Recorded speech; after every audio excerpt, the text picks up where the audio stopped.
Hello मेरे प्यारे बच्चों, अब कैसे हो? उम्मीद करता हूँ आप सब अच्छे हैं। अपना तैयारी भी बहुत ही अच्छे से चला रहे हो। ऑब्वियस बात है, एग्जाम तो आ गया होगा, नज़दीक है, अभी ये मिलने वाला है ना?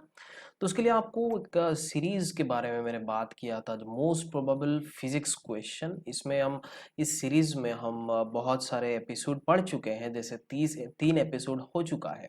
अभी इस वाले एपिसोड में हम लोग पढ़ेंगे work energy and power. This is the most important topic. जो आप क्लास 11th का अगर सारे टॉपिक को देखोगे तो यही हमारा सबसे इजी टॉपिक है, और ये बहुत ही इंपॉर्टेंट टॉपिक है। हर साल आपको मिनिमम एक क्वेश्चन पूछता है इस चैप्टर से। तो इस चैप्टर बहुत इंपॉर्टेंट हो गया है ना बच्चों?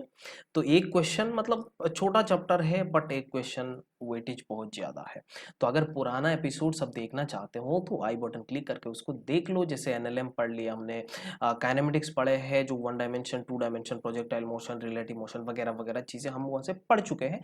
तो सारे को देखने के लिए आई बटन ऊपर आपको दिख रहा है, उसको क्लिक करके देख लो इसमें, है ना? अगर वीडियो पसंद आ जाए, फायदेमंद लगे, तो आप दोस्तों के साथ शेयर करो, साथ साथ में आप लाइक भी कर लेना। अगर आप नए हैं तो चैनल को सब्सक्राइब जरूर कर लेना, है ना? तो चलिए शुरू करते हैं।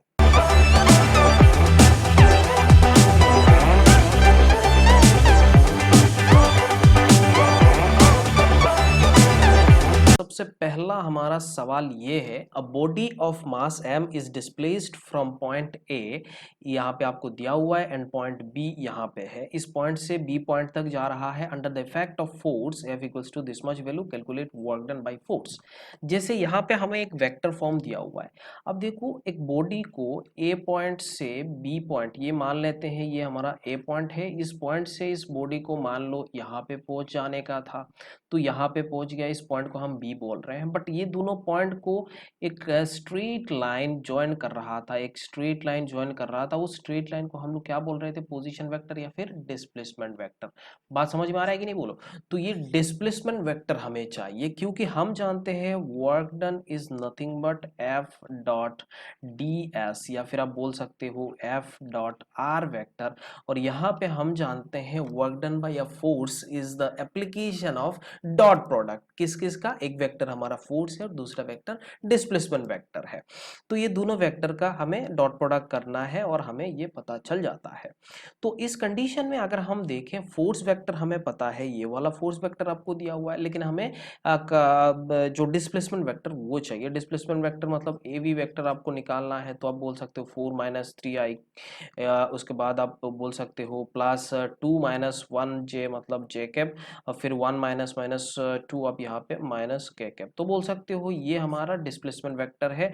और जो फोर्स वेक्टर है वो गिवन है I +2j +3k। तो आप देख सकते हो दोनों को हमें डॉट प्रोडक्ट करना है। Work done by this force equals to, ये दोनों को डॉट प्रोडक्ट करो। 1 I क्या होता है? 1 होता है, ये +2 होता है, ये -3 होता है। तो अब यहाँ पे देखो इसका वैल्यू क्या आ रहा है? 0 आ रहा है। तो मेरे ख्याल से option 3 will be your correct answer. तो अब इसको दोबारा चेक कर लेना खुद। 3 तो आंसर करेक्ट ही है ना? तो ये बहुत ही आसान टॉपिक था, और ऐसा क्वेश्चन भी आपको पूछा भी गया है। आप प्रीवियस सालों का क्वेश्चन अगर देखोगे तो आपको पता चलेगा प्रीवियस साल में आपको ऐसा ही क्वेश्चन पूछा भी गया था, है ना? आगे देखते हैं, और टाइप का सवाल आपको मिलेगा और डिफरेंट डिफरेंट टाइप का, है ना? तो दूसरा सवाल ये देखो, a force F equals to k into x square, a force F equals to k into x square acts on a particle at an angle of 60 degree with x axis. The work done in displacing the particle from x1 to x2 will be। जैसे मेरा ये एक body है, ये x axis है, ये मेरा क्या है? x एक्सिस है, और 60 डिग्री एंगल पे एक फोर्स लग रहा है जिसका वैल्यू दिया हुआ है आपको। This is variable force, right? जब वेरिएबल फोर्स होता है तो हम वर्क डन कैसे निकालते हैं? इंटीग्रेशन डी आर, ऐसा होता है ना, एफ डॉट डी आर। अब लिमिट आप आर का लगाते हो, बट यहाँ पे हमें एक्स अलोंग एक्स एक्सिस ही हमें निकालना है। डिस्प्लेस हो रहा है x1 टू x2। तो मैं मान लेता हूँ ये बॉडी x1 इधर है, x2 यहाँ पे है, ये इस अलोंग एक्स एक्सिस इसने डिस्प्लेस करा, क्योंकि ये वाला मेरा डिस्प्लेसमेंट है। इस ये एंगल कितना है? 60 डिग्री है। तो फोर्स का अलोंग एक्स एक्सिस का कंपोनेंट मैं निकाल सकता हूँ, इसमें कोई शक वाली बात नहीं है। जैसे यहाँ पे देखो एफ डी हम क्या लिख सकते हैं? एफ इंटू डी एक्स, ये अगर मैं छोटा सा वर्क डन बोलूँ, F into D x into cos 60। बच्चों ये चीज़ आपको चाहिए क्योंकि हम जानते हैं f इंटू डी एक्स या फिर f इंटू डी आर, ये हमारा क्या बनता है, f डॉट डी आर होता है, और इसको हम लोग बोलते हैं f D R cos theta. तो वहीं पे 60 लिख रहे हैं हम लोग।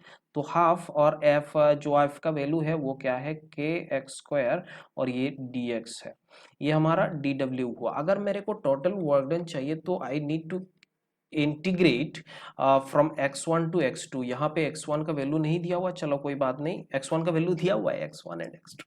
ओके, तो हाफ के x square into D x, तो इसको इंटीग्रेट करूंगा तो हाफ के बाहर कर देता हूँ, और इसको इंटीग्रेट करना है मेरे को, तो इसका मतलब यहाँ पे x cube divided by 3 limit x1 to x2 यहाँ पे पुट करना है। So it is very simple. तो अब यहाँ पे लिख सकते हो work done will be what, half यहाँ पे 3 जो है वो बाहर कर लेता हूँ, 1/6 हो जाएगा, 1/6 के x2 cube minus x1 cube. So that will be your answer. तो यहाँ पे आपको वर्क डन का वैल्यू मिल गया, तो ऑप्शन 3 जो है वो आपको करेक्ट नजर आ रहा है। ये भी बहुत ही सिंपल सवाल था, मेरे ख्याल से ये भी आपको समझ में आ गया होगा, मेरे समझाने से पहले ही आपने कर लिया होंगे, है ना। ओके, सो अगला सवाल देखते हैं, ये वाला थर्ड सवाल। Force acts on t gram, okay 30 gram particle in such a way that it's such way that the position of particle as function of time, यहाँ पे आपको दिया हुआ है this much value, where x is in metres and t is in second, work done during the first 4 second. हमें ये चाहिए work done during first 4 second आपको चाहिए। ओके, तो मैं एक चीज जानता हूं, जैसे मेरे को वर्क एनर्जी थ्योरम से मिला था, work done is nothing but change in kinetic energy, work done is nothing but change in kinetic energy. Okay, as simple as ये हम कर सकते हैं। देखो जैसे मैंने बोला था, बहुत ही आसान कॉन्सेप्ट है ये। मैं यहाँ पे आपको बता सकता हूँ, जैसे वर्क डन मेरे को निकालना है, तो इसका मतलब मेरे को kinetic energy final minus kinetic energy initial चाहिए।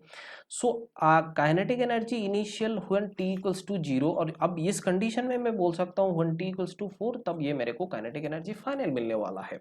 तो इतना वर्क डन आपको मिलेगा, मतलब चेंज इन काइनेटिक एनर्जी, बस इनिशियल टू फाइनल मान लो, या 2 पॉइंट के बीच का जो काइनेटिक एनर्जी का चेंज है उसी को ये तो बोलेंगे हम, यहाँ से या वहां जाने में इसको वर्क डन लगा था, उतना ही आपको चाहिए, राइट। तो अब यहाँ पे हमें डिस्प्लेसमेंट दिया हुआ है बच्चों, displacement is function of time, so I can calculate velocity dx upon dt, simple. तो यहाँ पे t minus 8t plus 3t square. Okay, तो अब ये वाला आपका वेलोसिटी मिल गया, ये वाला क्या मिल गया आपको, वेलोसिटी मिल गया at t equals to when t equals to 4, तो आप वेलोसिटी आपको मिलेगा 3 minus 8 into 4 plus 3 into a into इतना स्क्वायर। तो अब देखो यहाँ पे 3 माइनस 32 प्लस 16 मतलब 48 मिलने वाला है। अब यहाँ पे क्या होगा, 16 1 और यहाँ पे आपको 19। ओके, इतना सेंटीमीटर पर सेकंड आपको मिलने वाला है वेलोसिटी जो फाइनल है। और इनिशियल वेलोसिटी आपको कितना मिलेगा, initial velocity when t equals to 0, तो यहाँ पे आप पुट करेंगे तो वैल्यू इतना 3 मिलने वाला है।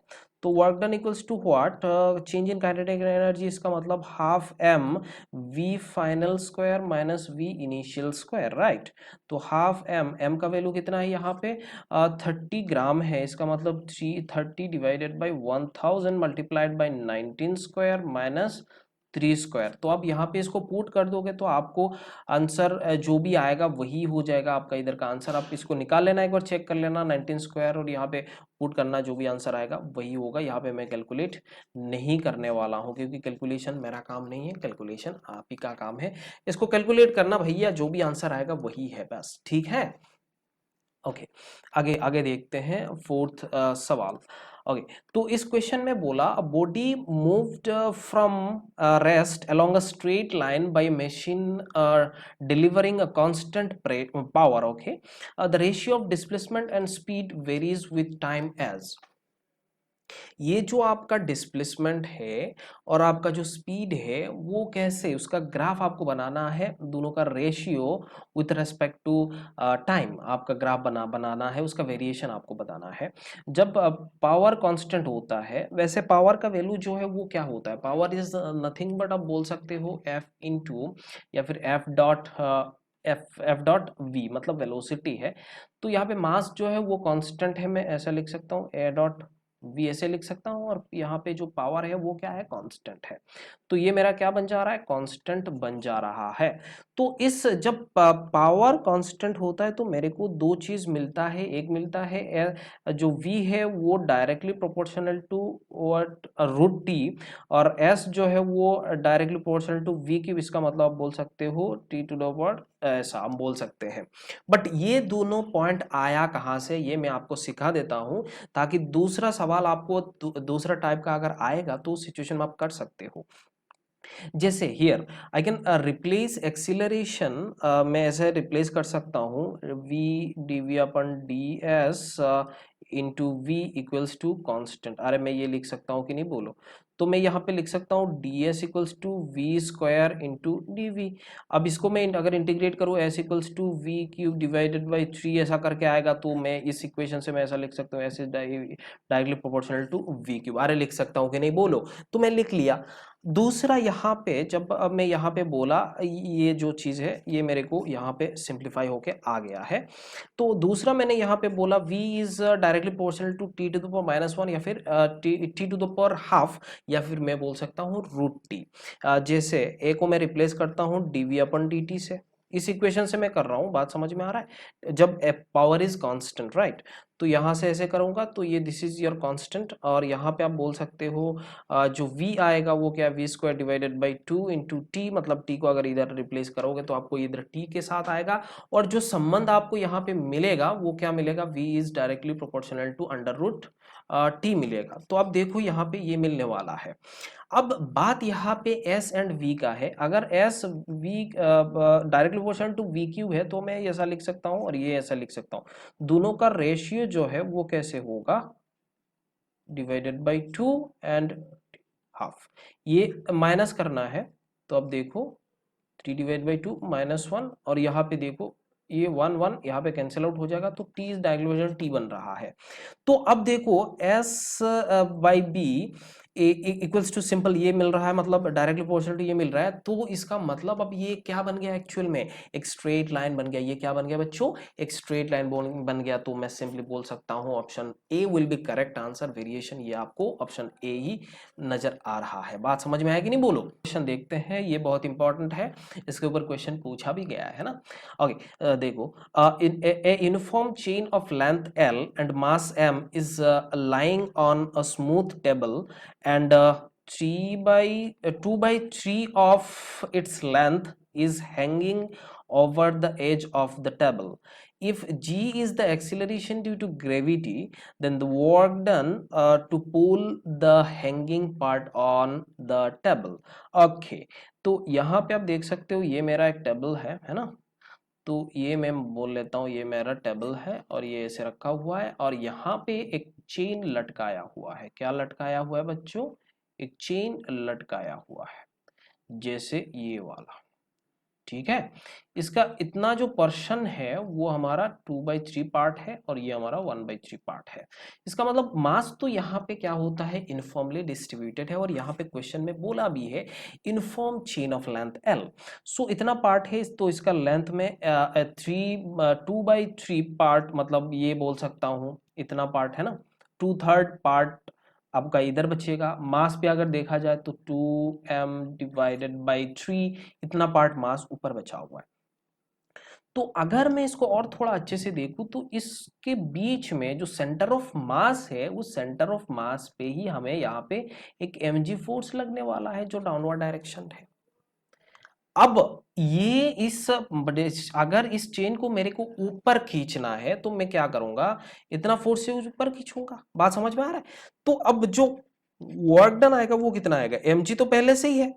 ये m कौन सा m है अभी तक नहीं पता, नेट m जो मास ऑफ चेन नहीं है, ये स्मॉल m मैंने पूछा, mg इंटू डिस्प्लेसमेंट। तो इसका जो सेंटर ऑफ मास का जो मूवमेंट है वो कहां से किधर, यहां से इतना, यहां से इतना। इसका मतलब आप देख सकते हो इसका 1/3 ऑफ द लेंथ यही होगा उसका डिस्प्लेसमेंट। तो 1/3 ऑफ दिस लेंथ, क्योंकि ये जो बीच में लगेगा सेंटर ऑफ मास, इसका लेंथ का बीच में लगने वाला है, और लेंथ कितना है 2l डिवाइडेड बाई 3। c, तो अब कहाँ पे लगेगा 1l divided by c, obvious बात है, ये आपको पता चला।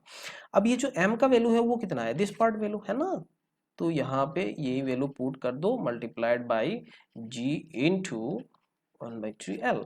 तो यहाँ पे आप देख सकते हो 2/9 capital M G into capital L। सो यहाँ पे ऑप्शन जो आपको दिख रहा है वो fourth option is the correct answer. तो फिफ्थ नंबर क्वेश्चन भी आपको बहुत आसानी से समझ में आ गया होगा मेरे ख्याल से। अगर नहीं आया तो नीचे कमेंट करो, कोई दिक्कत वाली बात नहीं है, पर्सनली भी पूछ सकते हो, है ना बच्चों। ओके, इतना मौका दे रहा हूं मैं। Okay, the most probable question series is very important series, आपको देखना है। मैं बोल रहा हूँ ना, हर एक चैप्टर से आपको क्वेश्चन डेराइव्ड वैसे ही होगा। मैं ऐसा नहीं बोल रहा हूँ कि ये 10 क्वेश्चन से भी आपको पूछ लेगा, ऐसा नहीं है, लेकिन derived from this 10 questions, right. तो ये चीज आपके दिमाग में रखना है। ओके, सो क्वेश्चन नंबर 6 आप देख लेने का है। A mass of 0.5 kg is moving with speed 1.5 meter per second on horizontal smooth surface, collide with a nearly weightless spring of force constant k equals to 50 Newton per metre. Okay, maximum compression of the spring would be, यहाँ पे maximum compression कितना होगा, ये चलते रहेगा बच्चों। यहाँ पे देखो यहाँ पे इतना है, ये जा रहा था विथ स्पीड, ओके, इतना स्पीड से जा रहा है, मतलब वो वेलोसिटी कांस्टेंट है, राइट। ये स्मूथ है, उसमें कोई शक वाली बात नहीं है। तो जा रहा है जा रहा है जा रहा है, धक्का मारा इसको, भयानक तरीके से धक्का मारा, तो ये क्या हो गया, कंप्रेस हो गया, मानो यहां तक पहुंच गया। तो ये जो डिस्टेंस है वो क्या है, हमारा कंप्रेशन का डिस्टेंस है। उससे पहले उसमें हमें कोई दिक्कत वाली बात नहीं है, उसका जो भी चेंज हो रहा है होने दो। लेकिन हमें क्या पूछा, मैक्सिमम कंप्रेशन पूछा, तो हम स्प्रिंग पे जब धक्का मारा तब से शुरू करके धक्का मारना खत्म तक हमें देखना है। बच्चों यहाँ पे हमें क्या देखना है, काइनेटिक एनर्जी। देखो इसका रफ्तार है, इतना रफ्तार से आ रहा था, ये काइनेटिक एनर्जी, और यहाँ पे जो है potential energy, spring potential energy. बात समझ में आ रहा है कि नहीं। तो ये दोनों क्या होगा, बराबर होगा, यहाँ पे वही चीज देखना है ना। या फिर इस पॉइंट पे देख सकते हो, ये 1 है ये 2 है, तो initial kinetic energy plus initial potential energy equals to final kinetic energy plus final potential energy, यही तो देखना है। इनिशियल काइनेटिक एनर्जी है बट पोटेंशियल एनर्जी 0 है, क्योंकि स्प्रिंग को आपने क्या नहीं करा, कंप्रेस नहीं करा। ओके, उसके बाद ये फाइनल पॉइंट, इस 2 पॉइंट पे जाने के बाद kinetic energy will be 0 because velocity will be 0। बात समझ में आया बच्चों, क्योंकि मैक्सिमम जा रहा था, बस बंद जब हो चुका है तब खत्म है हमारा। तो ये बॉडी जो है वो इस पॉइंट पे जाके वेलोसिटी 0 बना लेगा, तो ये पोटेंशियल है, बस उसमें कोई शक वाली बात नहीं है। m into v square equals to half into k x square. बस बच्चों इसको कैंसिल आउट करो, बस खत्म हो गया सब कुछ। 0.5 और यहाँ पे 1.5 का स्क्वायर है, यही तो करना था। और k का वैल्यू यहाँ पे 50 है तो 50 कर लिया, और यहाँ पे x स्क्वायर था उसको अंडर रूट कर लो। बस आपको जो आंसर मिलने वाला है, यहाँ पे 4 ऑप्शन मिलने वाला है आंसर। इसको आप कैलकुलेट करना बच्चों, यहाँ पे कैलकुलेट कर लेना। पता चला कैलकुलेट ही नहीं किया, कैलकुलेट करके यहाँ पे आप इसको सॉल्व करना, आपको यही मिलने वाला है, यही आपको मिलने वाला है, कोई शक वाली बात नहीं। आप आराम से इसको चेक कर लेना, ठीक है। ओके, 7th नंबर क्वेश्चन देख लेते हैं बच्चों। ये देखो, a block of mass m is released from a height h from the top of a smooth surface. There is an idle spring of spring constant k at the bottom of the track. Okay, यहाँ पे एक spring रखा हुआ है, ऐसा कोई शक वाली बात नहीं है। Find the maximum compression of the spring, same previous question जैसा ही है, बट यहाँ पे हमारा कुछ अलग टाइप का है। देखो यहाँ पे जब आप ये बॉडी ऊपर इतना है, इसका मतलब यहाँ पे आप बोल सकते हो इसमें कुछ ना कुछ पोटेंशियल एनर्जी है, और यहाँ पे जो पोटेंशियल एनर्जी है, अब उसको रिलीज करते वक्त वो पोटेंशियल एनर्जी धीमे धीमे क्या हो रहा है, डिक्रीज हो रहा है, ट्रांसफर हो रहा है, kinetic energy kinetic energy kinetic energy. और यहाँ पे वेलोसिटी आया, कुछ वेलोसिटी उसको मिला, और उसके बाद इसको धक्का मारा और कंप्रेस हुआ, मान लो यहाँ तक कंप्रेस हुआ। तो आप यहाँ पे देख सकते हो इसका पोटेंशियल एनर्जी अब अभी इस स्प्रिंग का पोटेंशियल एनर्जी पे कन्वर्ट हो चुका है बच्चों, यही चीज है। और यहाँ पे जो वेज है वो फिक्स्ड आपको बता रहा है, इसलिए वेज पीछे नहीं चला जाएगा, नहीं तो अलग सीन आता है ना। तो ये फिक्स्ड है, ये चीज आपके दिमाग में रखना है, वेज क्या है हमारा, फिक्स्ड है। ओके, तो इसको बहुत अच्छे से देखो।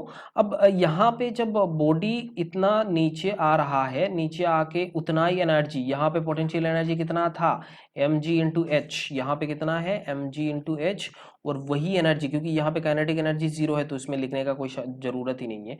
और इस पॉइंट पे अगर देखा जाए तो इसमें भी काइनेटिक एनर्जी अगेन जीरो है, बट यहाँ पे spring potential energy will come out.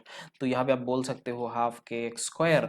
बच्चों इसमें कोई शक वाली बात नहीं है, आप यहाँ पे ध्यान से देखो 2mgh डिवाइडेड बाई के इंटू एक्स स्क्वायर है, तो इसको अंडर रूट कर लेते हैं तो आपको x मिल जाएगा। This is the maximum compression. बच्चों एक लाइन पे चुटकी में क्वेश्चन सवाल खत्म हो गया। तो आप इसको देख सकते हो वर्क एनर्जी थ्योरम, जो हमने कॉन्सेप्ट ये पढ़ा था उस कॉन्सेप्ट से ही हमने यहाँ पे निकाल लिया।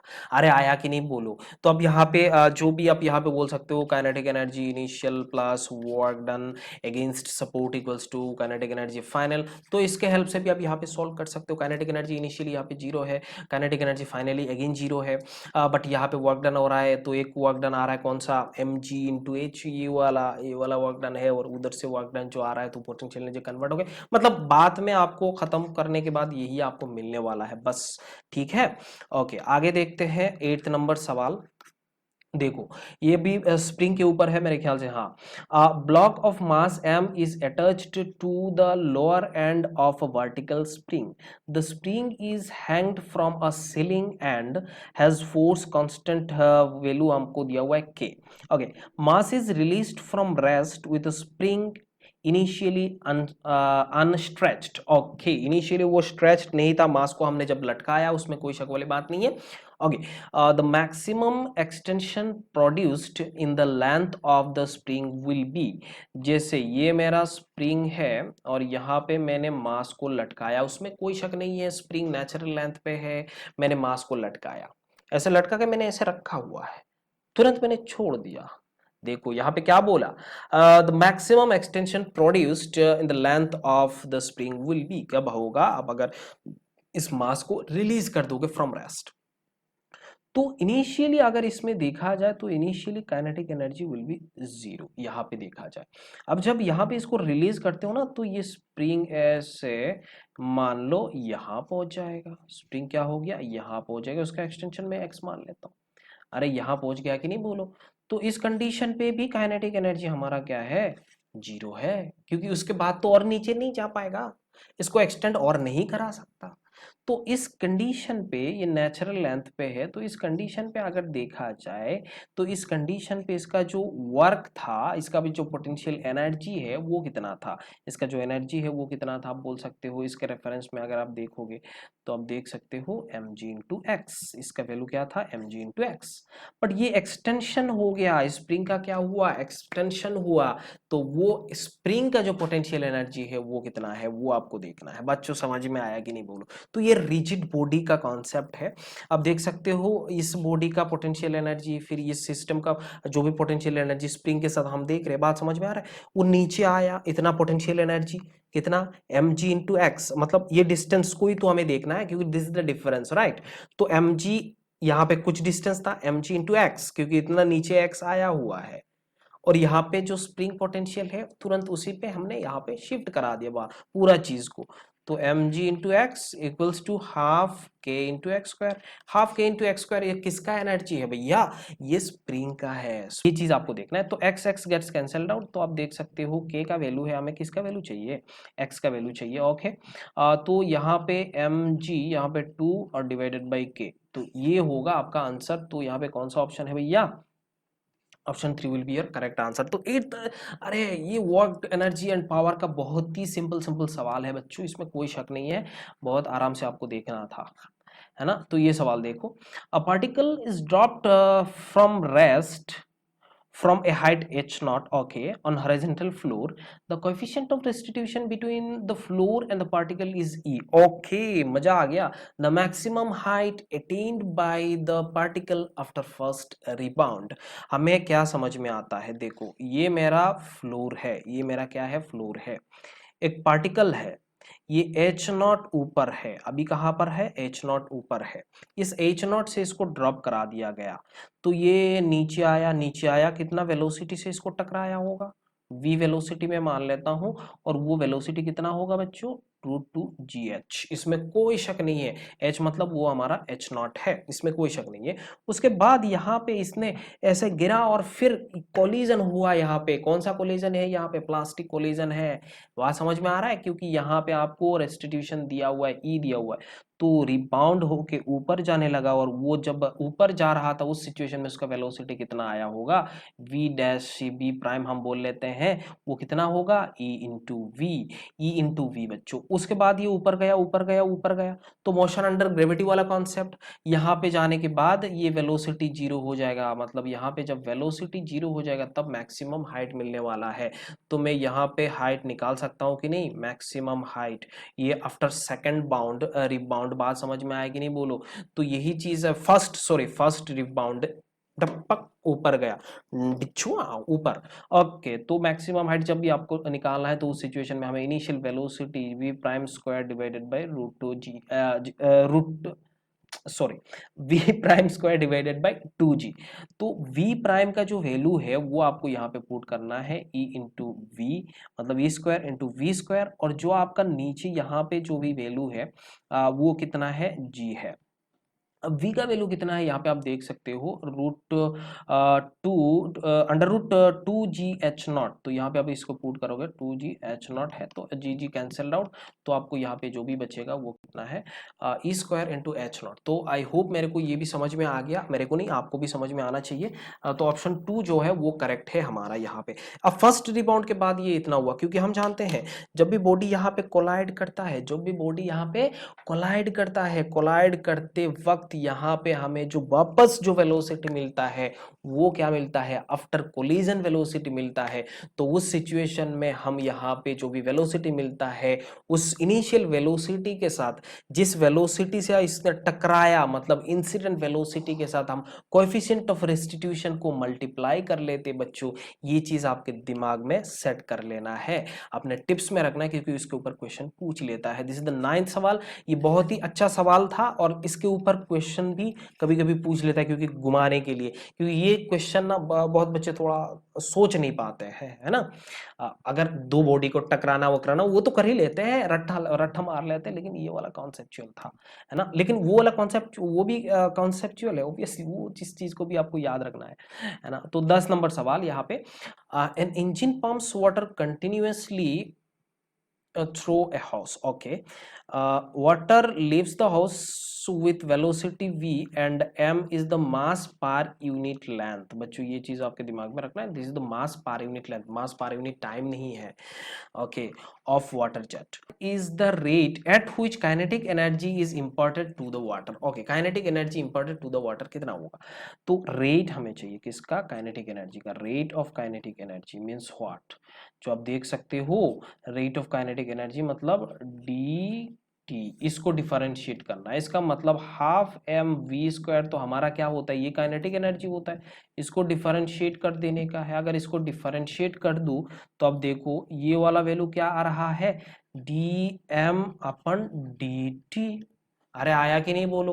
क्योंकि हमारा वेलोसिटी जो है, स्पीड जो है वो तो v है, कांस्टेंट है, वो तो हमने निकाल लिया, बस ये v स्क्वायर आ रहा है। तो हाफ m, इसको हम कैसे निकाल सकते हैं? चेन इक्वेशन देखो, क्योंकि मास पर यूनिट लेंथ आपको पता है, मास पर यूनिट लेंथ और लेंथ डिवाइडेड बाय टाइम, बस। और लेंथ डिवाइडेड बाय टाइम वो हमारा क्या होता है? एक्चुअल में वेलोसिटी होता है, तो this is the v square, ये भी हमारा v हो जाएगा। तो आप देख सकते हो ये जो आपका मास पर यूनिट लेंथ है वो आपके पास m है, L divided by D L upon d T हम क्या बोल सकते हैं? V बोल सकते हैं। और यहाँ पे दो V और 2 बजा पड़ा हुआ है, तो यहाँ पे क्या हो जाएगा?